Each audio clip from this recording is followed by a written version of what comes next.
Hello students, welcome to our channel NEET larvals. Students, आज के session में मैं डिस्कस करने वाला हूं कि किस तरीके से लिपिड्स या फिर फैट्स का एब्जॉर्प्शन हमारे इंटेस्टाइन के अंदर होता है। तो चलिए शुरू करते हैं। तो फर्स्ट पॉइंट क्या है?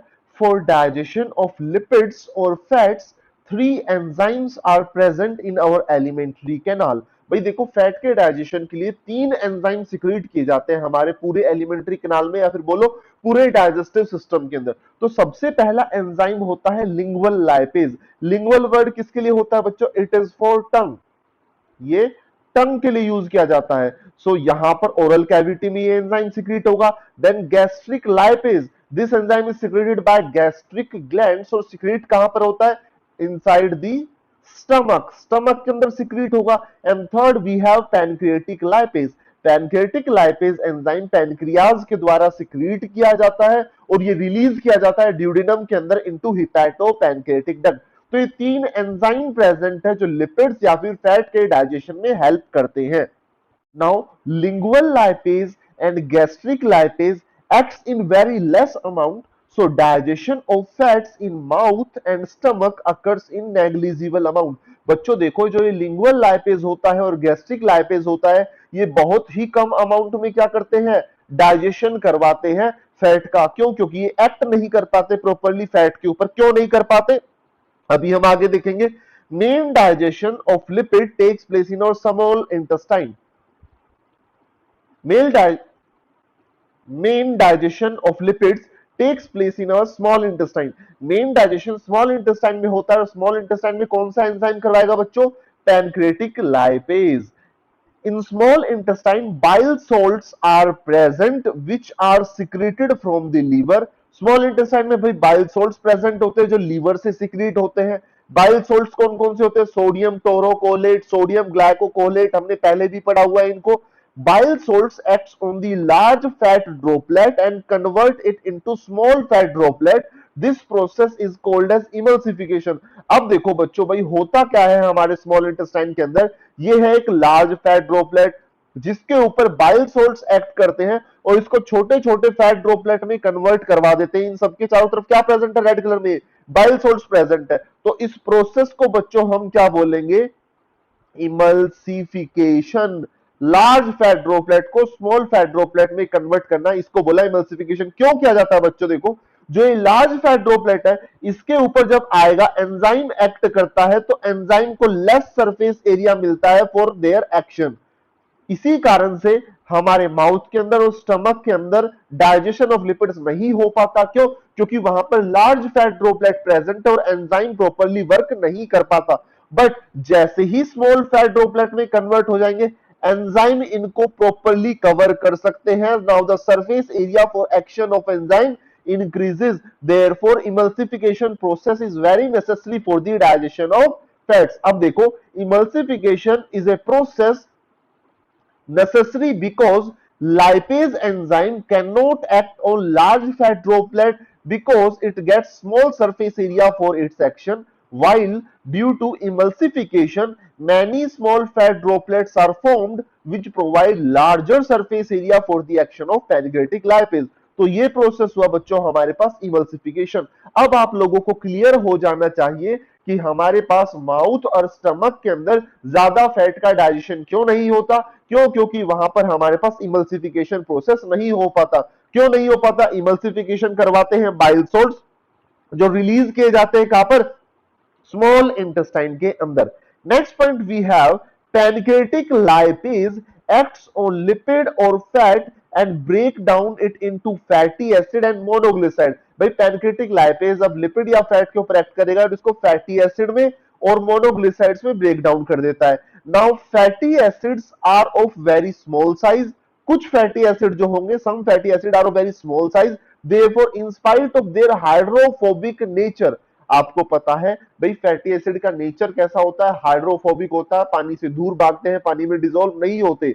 लेकिन जो छोटे होते हैं बिल्कुल, उनका हाइड्रोफोबिक नेचर होने के बावजूद भी उनको सीधा एब्जॉर्ब कर लिया जाता है इनटू ब्लड कैपिलरीज। क्यों? क्योंकि भाई इनका साइज बहुत छोटा है, इसलिए हाइड्रोफोबिक नेचर इनका वहां पर काम नहीं कर पाता।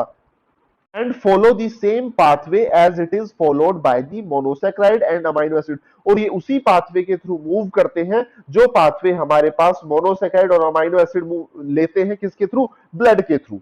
नेक्स्ट देखो, while some fatty acids are very large in size, कुछ फैटी एसिड साइज के अंदर बहुत बड़े होते हैं, therefore more hydrophobic nature, इसलिए उनका हाइड्रोफोबिक नेचर भी ज्यादा अपीयर होगा, so they cannot remain suspended in the intestinal chyme। तो वो भाई इंटेस्टाइन का जो फूड है, इंटेस्टाइन के अंदर जो फूड प्रेजेंट उसको काइम बोलेंगे, उस काइम के अंदर सस्पेंडेड नहीं रह सकते। तो क्या होगा? Now here bile salts plays an important role. Bile salt surround the large fatty acid monoglyceride to form a structure called as micelles. अब भाई क्या करेंगे, वो जो फैटी एसिड थे उनको और कुछ मोनोग्लिसराइड जो बन गए थे उनको चारों तरफ से बाइल सॉल्ट सराउंड करते हैं और एक स्ट्रक्चर बनाते हैं जिसको बोला जाता है मिसल बोला जाता है। अब बच्चों अगर मिसल का स्ट्रक्चर मैं आप लोगों को बताऊं तो देखो, ये हमारे पास क्या प्रेजेंट है? सेंटर पार्ट जिसके अंदर लार्ज फैटी एसिड प्रेजेंट है, मोनोग्लिसराइड प्रेजेंट है, साथ के साथ और क्या प्रेजेंट हो सकता है? Cholesterol and fat soluble vitamin. क्यों? क्योंकि इनका नेचर भी हाइड्रोफोबिक होता है, तो ये भी इसके साथ अटैच हो गए। इनको चारों तरफ से कवर करता है भाई बाइल सोल्ट। ये मैंने आपको चारों तरफ बाइल सोल्ट्स के मॉलिक्यूल दिखाए हैं। यहां पर this is one molecule of bile salts. इसके अंदर क्या होता है? Outer part is hydrophilic part और inner part is hydrophobic. So hydrophobic part तो बच्चों large fatty acid, monoglyceride, cholesterol, fat soluble vitamin इनके चारों तरफ प्रेजेंट होता है, और बाहर होता है हाइड्रोफिलिक पार्ट जो क्या करता है? वाटर और सारे चारों तरफ जो फूड प्रेजेंट होगा उसके कांटेक्ट में रहता है। तो ये स्ट्रक्चर हुआ किसका? मिसल का। सो देखो, micelle also helps in absorption of other large and hydrophobic molecules present in intestinal chyme like fat soluble vitamins K, E, D, A, fat soluble vitamin and also the cholesterol। the structure of missile is like this। तो ये बच्चों हुआ हमारे पास structure किसका? Micelles का। आगे देखो, the micelle enters inside the epithelial cells called as enterocyte of small intestine. अब देखो भाई, एपिथेलियल सेल्स जो होते हैं स्मॉल इंटेस्टाइन के, उनको एंटेरोसाइट बोला जाता है। ये मिसल भाई किसके अंदर एंटर कर जाते हैं? एंटेरोसाइट में एंटर कर जाते हैं। अब क्या होगा? Here reassembling of micelle occur in the smooth endoplasmic reticulum. अब भाई हमारे पास इन एंटेरोसाइट्स के अंदर प्रेजेंट होता है स्मूथ एंडोप्लाज्मिक रेटिकुलम, जो इन मिसल्स की क्या करवाता है? रीअसेंबलिंग। रीअसेंबलिंग में क्या होगा बच्चों? देखो, fatty acid and monoglyceride combines to form the triglyceride. अभी हमने देखा था कि यहां पर लार्ज फैटी एसिड और मोनोग्लिसराइड होते हैं, ये दोनों कंबाइन होते हैं और कंबाइन होकर बच्चों क्या बनाते हैं? ट्राइग्लिसराइड का फॉर्मेशन कर लेते हैं। Now this triglyceride along with phospholipid cholesterol gets coated with a protein to form chylomicron. भाई अब होता क्या है? ये है ट्राइग्लिसराइड, ये है फॉस्फोलिपिड, ये है कोलेस्ट्रॉल, इनको चारों तरफ से एक प्रोटीन की लेयर कवर कर लेती है। उस स्ट्रक्चर को क्या बोला जाता है? That structure is called as chylomicron. So chylomicron का प्रोडक्शन बच्चों कहां पर होता है? एंटेरोसाइट्स के अंदर, एपिथेलियल सेल्स के अंदर। नेक्स्ट पॉइंट देखो, these chylomicron move out by exocytosis and enters in the lymph vessels called as lacteals। अब भाई ये जो काइलोमाइक्रोन है ये कहां पर मूव कर जाते हैं? विलाय के अंदर, जो हमारे लिम्फ वेसल्स होते हैं लैक्टेल, उनके अंदर मूव कर जाते हैं। अब क्वेश्चन ये आता है कि लैक्टेल्स में ही क्यों गए, ब्लड कैपिलरीज के अंदर एंटर क्यों नहीं करते? तो देखो, because lacteals have large pore size, lacteals का पोर साइज बड़ा होता है इसलिए एंटर कर गए। क्यों? Chylomicrons have large size, chylomicron का लार्ज साइज होता है, pores of blood capillaries are small so they do not enter into blood capillaries। In chylomicron का साइज तो बड़ा है लेकिन ब्लड कैपिलरीज के पोर का साइज तो छोटा होता है, इसलिए वो ब्लड कैपिलरीज में एंटर नहीं कर सकते। बट लिम्फ वेसल्स जो होते हैं उनका पोर साइज बड़ा होता है, इसलिए ये लिम्फ वेसल्स या लैक्टेल्स में एंटर कर जाते हैं। Finally from lymph vessels chylomicron are transferred into blood capillaries. अब बच्चों देखो, हमें पता है लिम्फ भी फाइनली जाकर ब्लड के अंदर मिक्सअप होता है, तो जैसे ही लिम्फ ब्लड के अंदर एंटर करेगा वैसे ही हमारे काइलोमाइक्रोन भी कहां पर चले जाते हैं? ब्लड के अंदर या ब्लड कैपिलरीज के अंदर चले जाते हैं। Now in blood capillaries lipoprotein lipase enzyme is present attached with the endothelial cells. Blood capillaries के एंडोथेलियल सेल्स के साथ बच्चों एक एंजाइम अटैच होता है, लिपोप्रोटीन लाइपेज एंजाइम। ये क्या करेगा? that breaks the maximum triglyceride of chylomicron into fatty acid and glycerol। भाई ये एंजाइम जो है क्या कर देता है, ट्राइग्लिसराइड जो काइलोमाइक्रोन के अंदर थे उनको ब्रेक डाउन कर देगा किसके अंदर, फैटी एसिड और ग्लिसरॉल के अंदर। This fatty acid now diffuses in the liver cell and adipose cells. अब ये फैटी एसिड बच्चों लीवर सेल्स और एडिपोज सेल्स के अंदर एंटर कर जाता है।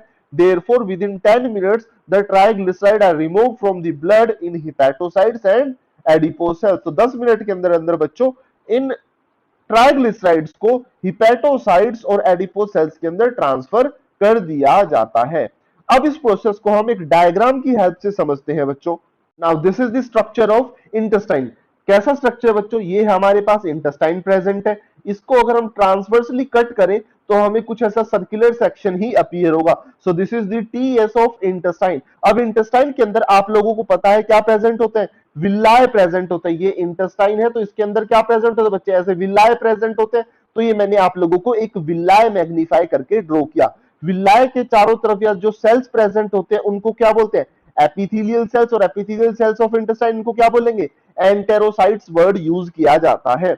अब विलाय के अंदर बच्चों सेंटर में हमारे पास प्रेजेंट होता है lymph vessel which is called as lacteal. और इसके चारों तरफ प्रेजेंट होते हैं क्या, ब्लड कैपिलरीज, जिन तो ये है हमारे पास ब्लड कैपिलरीज। अब देखो बच्चों ये हमारे पास सराउंडिंग में क्या present, this is the inner part of intestine जहां पर फूड का डाइजेशन हो रहा है। सो ल्यूमन ऑफ इंटेस्टाइन, इस ल्यूमन के अंदर बच्चों क्या प्रेजेंट है, फैट या लिपिड। इसका हुआ emulsification with the help of bile salts और ये छोटे छोटे फैट ड्रॉपलेट्स में कन्वर्ट हो गया। Now these fat droplets are converted into micelles, इनको मिसल्स के अंदर कन्वर्ट किया गया।